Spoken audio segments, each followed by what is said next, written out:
Romantic হবেন স্ত্রীর সাথে। বিশ্বনবী মায়ের সাথে দৌড়াদৌড়ি করতেন রাতে। সহিহ হাদিস। একদিন বললেন চলো কে দৌড়াতে পারে, ওটা কে ধরতে পারে। দুইজন দৌড়, বিশ্বনবী আস্তে দৌড় দিলেন, মা এসে আগে ধরে ফার্স্ট হলেন। ওমিয়া বিশ্বনবী যদি জোরসে দৌড় দেয়, পৃথিবীর কোনো পালোয়ান নবীর সাথে দৌড়ায় পারে? ইচ্ছা করে জিতায় দিলেন, ইচ্ছা করে। মা এসা খুব খুশি, বিশ্বনবী চাইলেন একটু খুশি হোক, জিতায় দিলাম আর কি, সমস্যা কি। তার 7 বছর পরের ঘটনা। মা আয়েশা একটু মোটা হয়ে গেছে, আবার বললেন রাতে, আয়েশা চলো আজকে দৌড় খেলি, মদিনায় তো সবাই ঘুমায়। মা আয়েশা মহা খুশি, ভাবছে ওই দিনও হারাইছে, আজকেও হারাবে।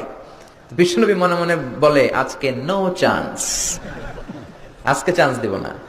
তো চলো ওই পিলার ধরি, দুইজনে দৌড়। বিশ্বনবী চান্স দেয় নাই। সাহাবারা বলতেন বিশ্বনবী যদি ঘোড়া হাঁকাতেন, জোরে ঘোড়া হাঁকালে 1-2 মিনিটের ব্যবধানে সাহাবারা বলতেন আমাদের ঘোড়াগুলো পিছনে থাকতো, সামনে দেখতাম আমরা শুধু ধোঁয়া আর ধোঁয়া। বিশ্বনবী ওনার ঘোড়া নিয়ে যে কয় মাইল সামনে চলে গেছে আমরা নিজেরাও জানি না। কি পালোয়ান! মক্কার সবচেয়ে বড় কুস্তিগিরকে 3টা আছাড় মেরেছিলেন উনি। ওনার এক হাতে ছিল জান্নাতি 40 জনের শক্তি, পড়েন সুবহানাল্লাহ। আয়েশা ভাবলেন আজকেও হারাবে। বিশ্বনবী মনে মনে বলে কি নো চান্স, চলো দেই দৌড়। আজকে বিশ্বনবী চান্স দিলেন না, দৌড়ে আগে ধরে ফেললেন। মা আয়েশা রেগে আছে, হায় হায় পারলাম না। মহিলাদের মধ্যে রাগ করার একটা অভ্যাস আছে না নেই? কথায় না কথায় রাগ করে, এটাই ওদের সৌন্দর্য, এতেই ওদেরকে মায়া লাগে, ঠিক কিনা? বিশ্বনবী মায়েশার কাছে গেলেন, যে বললেন ইয়া হুমায়রা। মায়েশারে ডাকতেন হুমায়রা। ওই নারীকে বলে যে নারী রেগে গেলে গাল দুইটা আনার ফলের মতো লাল হয়ে যায়।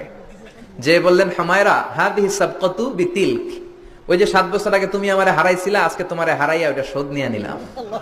আল্লাহু আকবার!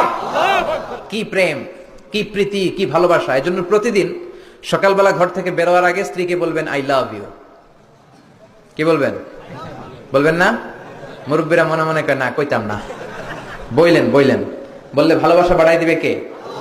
স্ত্রীর প্রশংসা করবেন। নারীরা প্রশংসা শুনতে চায়।